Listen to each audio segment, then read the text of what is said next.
Bom, na primeira parte do vídeo, falando sobre a temporização de circuito sequencial e paralelismo, na primeira parte a gente revisou alguns conceitos básicos de um sistema sequencial, lado LED, flip-flop, um sistema sequencial em estágios, né? E a gente viu que existem restrições de tempo em relação ao clock e as características dos registradores, né, do flip-flop, que limita o clock e o tempo de processamento, vamos dizer assim, o tempo de convergência do circuito digital que compõe aí os estágios de um sistema sequencial.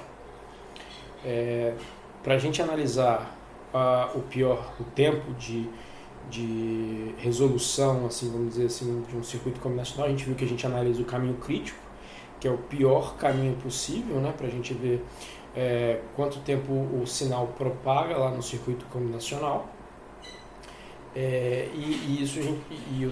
No aspecto mínimo a gente viu que o tempo de contaminação desse circuito acontece em paralelo, né, com a provocação, né, do start desse circuito.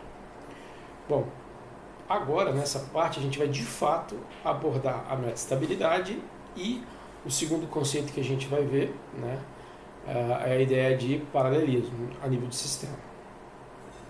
Bom, como a gente viu na primeira parte, a gente tem a disciplina dinâmica, né? A gente tem que respeitar o tempo de abertura do registrador, ali do flip-flop, para a gente alcançar a estabilidade. Ou seja, se a gente tirar a foto e dentro do tempo de abertura houver alterações, ou seja, não tiver estabilidade no tempo de setup e no tempo de hold, a gente vai ter aí alguma coisa inesperada, a gente vai ter alguma coisa ruim nesse momento. Isso que a gente vai ter é o que a gente vai conhecer como metaestabilidade. A gente não vai ter nenhuma coisa nem outra, nem zero, nenhum. Então, qual que seria o contexto? Bom, um sistema sequencial que é síncrono, em algum momento a gente tratou ele como um pipeline, né? Ou seja, uma sequência de estágios. Agora, em um dos pontos desse estágio, a gente pode ter uma entrada assíncrona, independente do clock. E aí, nesse exemplo, a gente tem um macaquinho ali apertando o botão. Quando o macaquinho vai apertar o botão, a gente não sabe. Mas esse apertar de botão, ou seja, esse evento assíncrono, ele pode acontecer em 3 casos.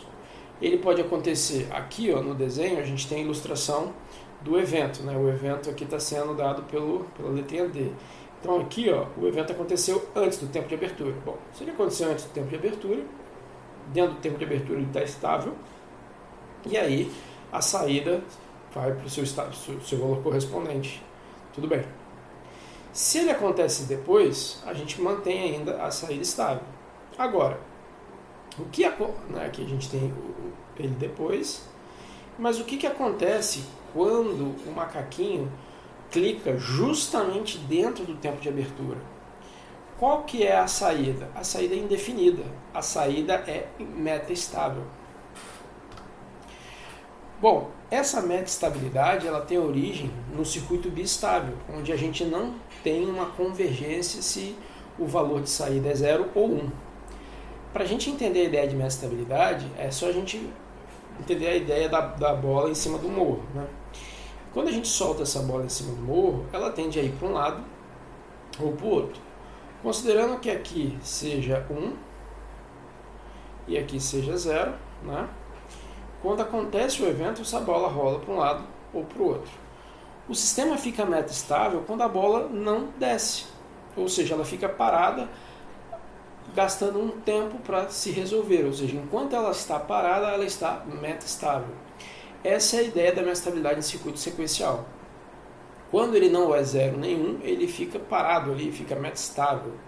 E isso é uma fonte de falhas em sistemas. O sistema gera uma falha, né? E é muito difícil de você rastrear esse tipo de falha. Então, a origem desse problema está na característica de temporização do registrador e o fato do evento acontecer dentro da janela de abertura. Então, internamente, aí, o que a gente tem no flip-flop? A gente tem um sistema bistável, né? E quando o evento, ou seja, a mudança, acontece fora do período de abertura, de acionamento ali do flip-flop, a gente tem o tempo. Então, assim, se ele acontecer fora do tempo de abertura, o sinal vira 0 ou vira 1, conforme, se for aplicar, enfim, conforme a correspondência. Agora, se o sinal não se resolve em 0 nem 1, ele é um sinal metastável. Se a entrada do flip-flop varia de maneira aleatória, então a gente tem o macaco ali clicando aleatoriamente no botão. A probabilidade do tempo de resolução, ou seja, uma hora o sistema vai ter que resolver, né? Ou ele vai descer para a direita, né? Ou ele vai descer para a direita, ou ele vai descer para a esquerda, ou ele vai descer para a direita, certo? Ou ele vai virar 0, ou ele vai virar 1. O tempo para ele resolver, ou seja, a probabilidade do tempo de resolução ser maior que um tempo t, ela é uma função exponencial, onde o tc é o período do clock, certo? O t0 está relacionado à característica da abertura do sistema, né? Então, o t0 sobre o tc, ele marca a probabilidade do evento acontecer dentro da janela de abertura. E esse tal aqui, ó, ele tem a ver com característica do circuito. Ele está ligado ao tempo de chaveamento, ao tempo de propagação, enfim. Ele está associado às características do flip-flop. Ok? Então, o tempo de resolução, ou seja, dado que o sistema está em metastável, a probabilidade do tempo de resolução ser maior que t, ela é uma função decrescente exponencial. Então, significa que quanto mais tempo eu esperar, maior vai ser a probabilidade do sistema não estar em metastabilidade.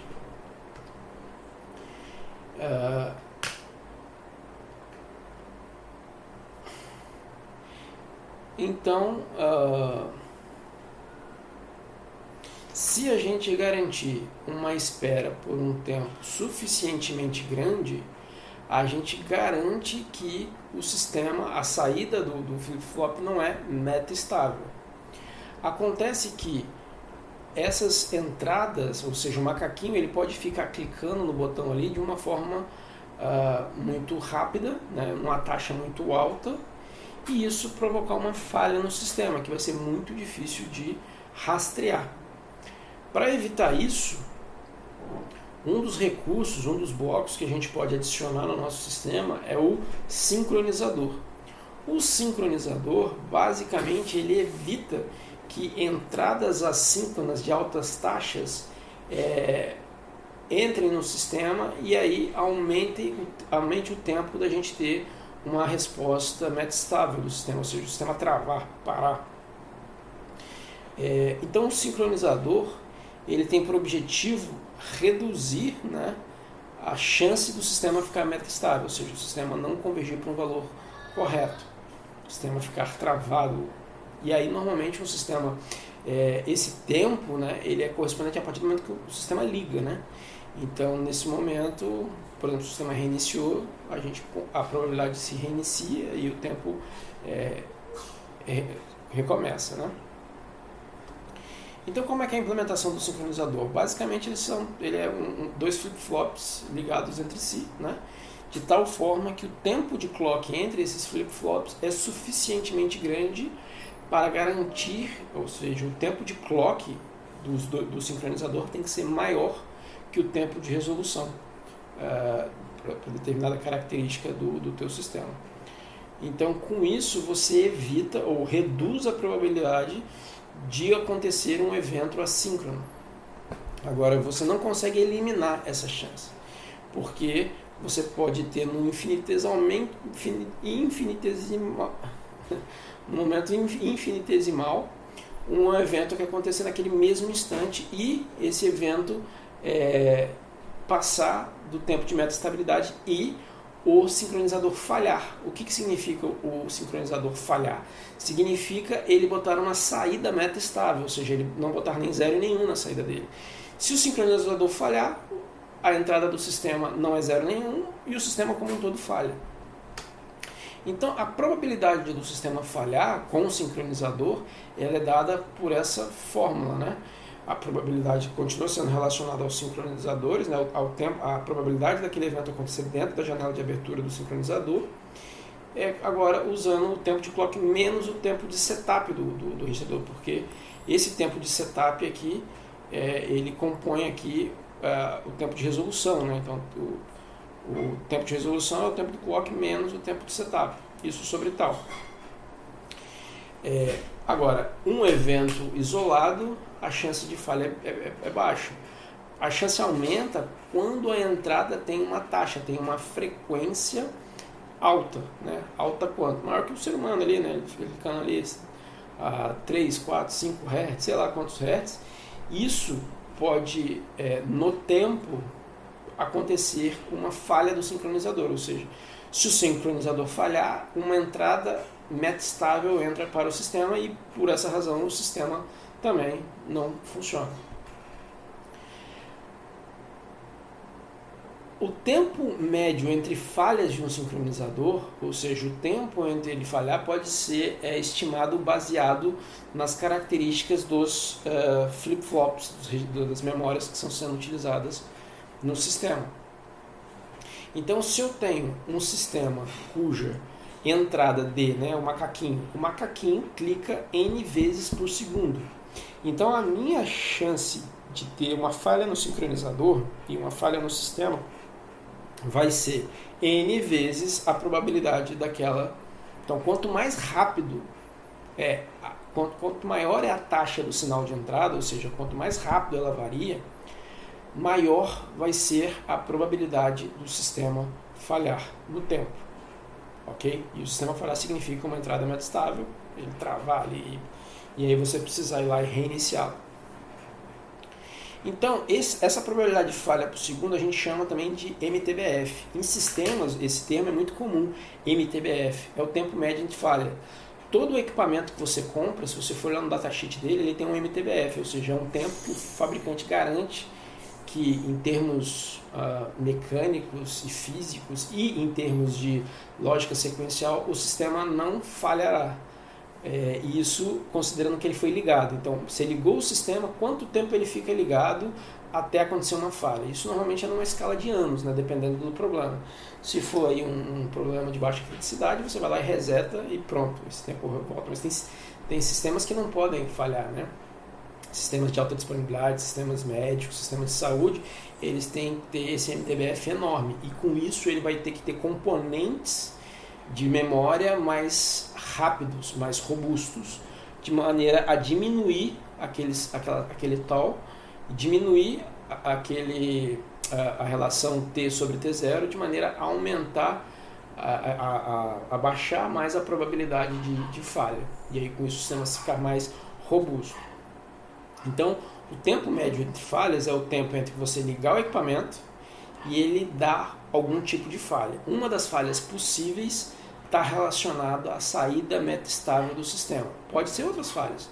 Você pode ter falha de mecânica lá de refrigeração, ventoinha, o equipamento esquenta e pum, trava.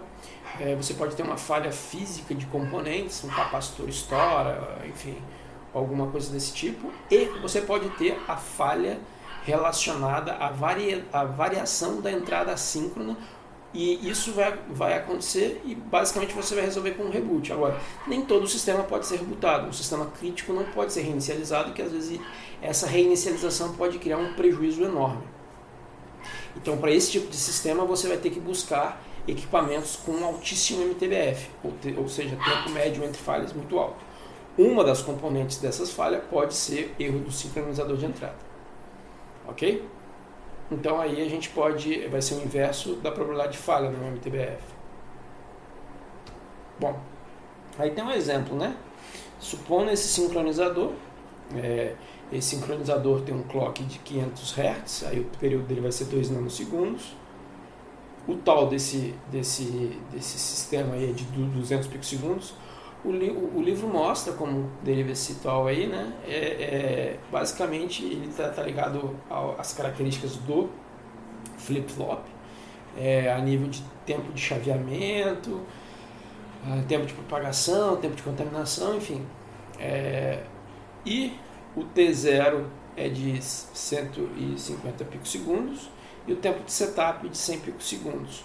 O número de eventos que o D muda é 100 eventos por segundo, então o D varia 100 vezes por segundo. Qual é a probabilidade de falha? Qual é o MTBF? Bom, jogando na forma, a probabilidade de falha vai ser 5 vezes 6 a 10 a sexta. Uma probabilidade muito próxima de zero. Considerando essa taxa de variação, ou seja, quanto mais alta for a frequência de entrada, maior é a chance disso acontecer. Então, no caso aqui, a gente tem um evento acontecendo 10 vezes por segundo. Essa probabilidade de falha no evento de entrada variando 10 vezes por segundo implica num tempo de falha de 5 horas, ou seja, isso implica que com esse sistema, a cada 5 horas o sistema vai dar uma travada, vai dar uma falha por erro de meta-estabilidade do sincronizador. Isso é muito difícil de encontrar, mas isso é possível. Então, eu trago isso porque todo mundo, hoje, computação em sistema microcontrolado, baseado em memória, é muito utilizado em sistema crítico.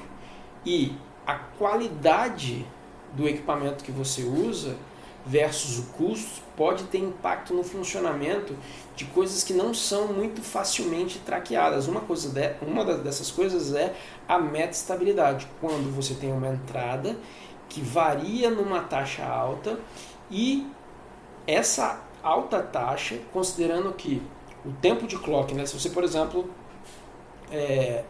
tem um tempo de clock, vamos fazer uma análise aqui, né? Considerando que eu pego, vamos analisar a falha, né? Aqui a falha. O tempo do clock, para ver a falha, ele é inversamente proporcional à frequência. Quanto maior for a frequência do meu sistema digital,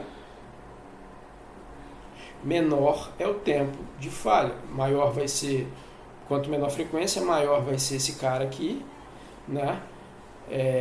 E maior vai ser o meu MTBF. Contudo, a probabilidade dele falhar vai ser maior, certo? Porque o tempo do clock vem aqui embaixo. Quanto menor for o tempo de clock, ou seja, maior a frequência, maior vai ser a probabilidade de falha, certo? Isso implica que quanto maior for a taxa de clock de um sistema que está aquisitando variáveis do mundo externo, maior, ou seja, maior a frequência desse sistema, os sincronizadores dele vão, né, se a gente voltar aqui antes do sincronizador, né, a probabilidade da meta-estabilidade acontecer, né, se o tempo de clock é pequeno, significa que a frequência do clock é alta. Se a frequência do clock é alta, o tempo do clock é pequeno, a probabilidade de meta-estabilidade é maior. Ok? Então, por essa razão, que os sistemas de aquisição são feitos com microcontroladores, com clock muito mais baixo. Você não pega um processador com clock lá de gigahertz para aquisitar dado do mundo externo, porque a chance de você ter problema com isso passa a ser maior, mesmo que você ponha um sincronizador, porque a falha do sincronizador, a probabilidade aumenta. Ok? Essa é a moral da história. Bom, então falamos sobre disciplina dinâmica, né, as restrições de tempo e como isso implica na falha de um sistema digital, um sistema sequencial baseado em memória. Então todo sistema baseado em estado, que é o que a gente vai ver a partir de agora, né, o computador em essência ele é isso, ele pode ter uma falha. Essa falha pode ser por erro de dispositivo físico, mas pode ser também por um efeito de assincronismo de tempo entre a entrada e o tempo de abertura dos registradores. Outro conceito importante para um sistema, para a gente poder continuar com o curso, é a gente entender a ideia de paralelismo. O paralelismo, você tem dois tipos, o paralelismo espacial e o paralelismo temporal. O paralelismo espacial é quando você duplica triplica, quadriplica o hardware, o recurso físico, para aumentar o número de coisas feitas durante um determinado tempo. A partir de agora, as coisas feitas num determinado tempo a gente vai chamar de token. Então, para entregar, eu quero fazer um token, o token poderia ser, por exemplo, o bolo. Eu quero fazer bolo. Então, o bolo pronto é meu token. Então, quanto tempo eu levo para fazer um bolo? Bom, depende do processo. Você tem aí uma sequência de estágios. Você pode duplicar os equipamentos para você aumentar os tokens de saída, ou você pode tentar fazer mais de um bolo ao mesmo tempo no mesmo equipamento. Por exemplo, você põe um bolo para assar, e enquanto aquele bolo está assando, você já começa a preparar o outro. Quando aquele bolo termina, você já coloca o bolo que já estava pré-pronto. Você não espera o bolo sair do estágio para começar a fazer outro. Você, como executor, paralisa as ações no tempo. Enquanto uma ação está acontecendo, você vai fazer a outra para adiantar um estágio que depende do próximo. Então essa que é a ideia de paralelismo temporal. Você divide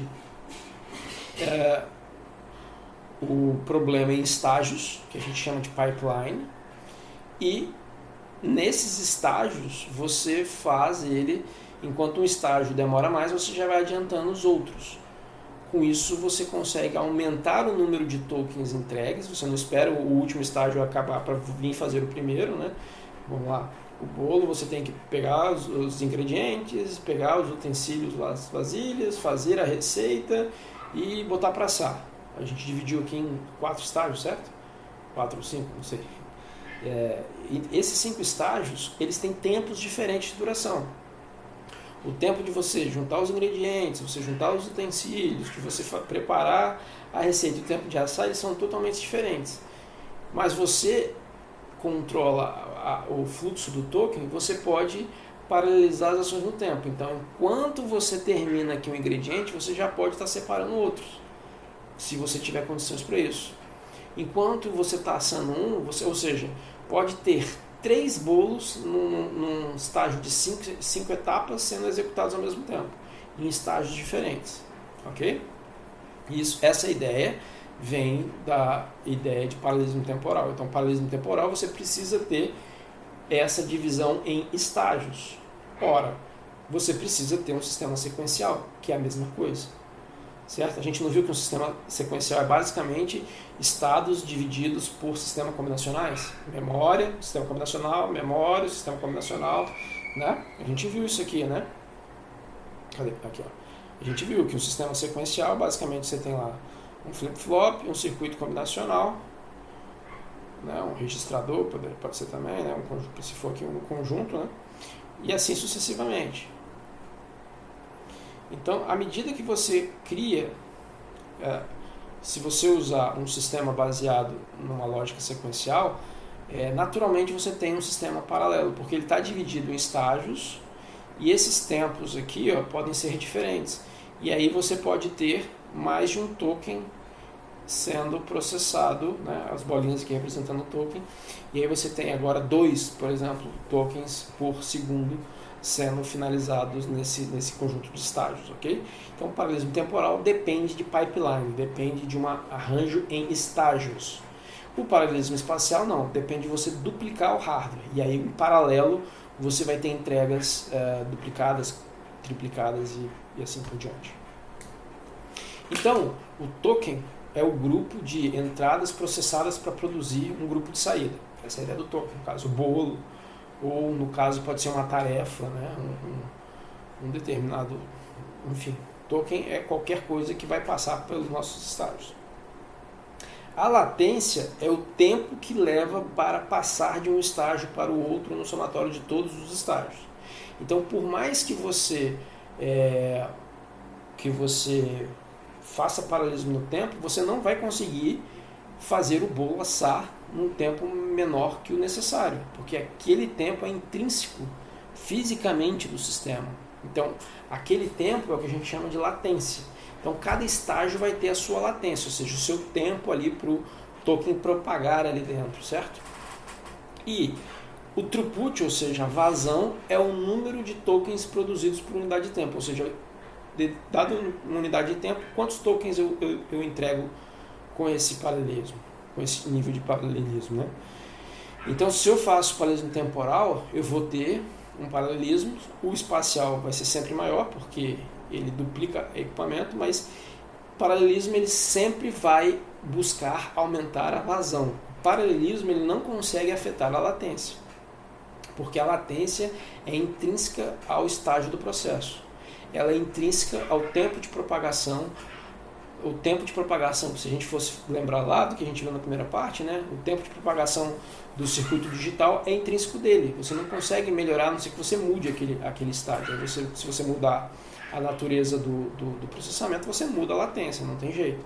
Mas você fazer as coisas em paralelo no tempo, o objetivo é aumentar a vazão, ou seja, a quantidade de coisas entregues. Ou seja, eu quero aumentar a quantidade de bolos fabricadas por hora, por minuto, por segundo, certo? Beleza? Então, por exemplo, um exemplo interessante aqui, ó, é o do bolo, né? Então, quer comemorar aí fazendo biscoitinhos, ou bolachinhas, como quiserem, e você demora aí 5 minutos para preparar o biscoito, 15 minutos para assar. Qual que é a latência e a vazão sem paralelismo? Bom, a latência vai ser o somatório do tempo. Então, eu vou demorar 5 mais 15, 20 minutos, ou seja, 1/3 de hora. O throughput vai ser 1 a cada 1/3 de hora, ou seja, 3 fornadas, né, a cada hora. Agora, o que acontece se usarmos paralelismo? O paralelismo espacial é quando, por exemplo, o Ben convida a Lisa para ajudar. E aí ele duplicou. Agora são 2 pessoas fazendo. Então você tem paralelismo espacial. Você também tem ali, a Lisa vai fazer com o forno dela, o Ben com o dele. O temporal é dividir em 2 estágios. Preparar, né, e assar. O próprio Ben ele pode fazer esses 2 estágios, porque um dura 20 minutos, o outro dura 5. Então, enquanto um está assando, ele já pode fazer o outro, e assim sucessivamente. Então, ó, no diagrama de tempo aqui, com o paralelismo espacial, ó, aqui são as fornadas, certo? Para baixo. E no tempo, na horizontal aqui a gente tem o tempo. Então, no paralelismo, o cinza aqui é preparar e assar. Então, começou, o Ben e a Alice vão fazer, vão assar, vai entregar 2. Então, aqui com... Opa, cadê? Aqui. Então, se a gente olhar aqui, ó, com 40... A escala é minutos. Então, com 40 minutos... No final desse processo a gente vai ter 1, 2, 3, 4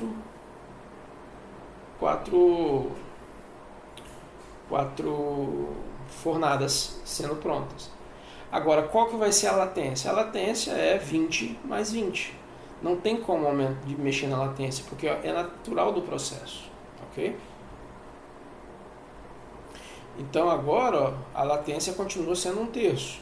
Só que você entrega o dobro no tempo. Então agora você vai fazer o dobro de fornadas por hora. E como é que a gente faria o paralelismo temporal? Ó? O Ben preparou, botou para assar, ele preparou a segunda fornada. Nesse tempo aqui, ele poderia aqui fazer outra, e assim sucessivamente. Mas considerando que ele para cada fornada um assado, ó, ele fez um aqui. Nesse segundo estágio, ele fez... Ele assou. Então, opa, deixa eu tentar. Aqui, deixa eu ver se é melhor. Então aqui, ó. Aqui ele preparou, assou. Opa. Preparou, assou. Enquanto ele estava assando, ele fez a segunda fornada, terminou. Liberou o forno, ele botou esse aqui para assar e foi fazer a terceira, e assim foi. Agora, repara, a latência foi para 50 picosegundos e ele entregou 3 fornadas, sendo que ele não fez ele não duplicou espacialmente, ele duplicou no tempo, intercalando os estágios, ok? Então a latência do processo continua sendo 20 minutos, a cada 20 minutos sai uma fornada, porém a vazão aumentou para 4, para sair 3 fornadas, e agora ele durou 50 minutos, beleza? Então, se a gente agora intercalasse as duas técnicas, botasse o paralelismo espacial com o paralelismo temporal, a gente aumentaria ainda mais a vazão, ou seja, a entrega final do estágio ali, beleza? Bom, era isso, vimos conceitos de disciplina dinâmica, O que acontece quando a gente não obedece a disciplina dinâmica? Falhas podem acontecer por causa disso. A gente viu que a probabilidade de falha ela está ligada com o clock do sistema de memória e com a taxa de variação da entrada. Então, quanto mais rápido a entrada variar, maior é a chance. E a gente viu a ideia de paralelismo que se encaixa nesse conceito pela divisão de estágios, paralelismo no tempo, e pela multiplicação de recurso, o paralelismo espacial. Ok? Por hoje é só. Um abraço.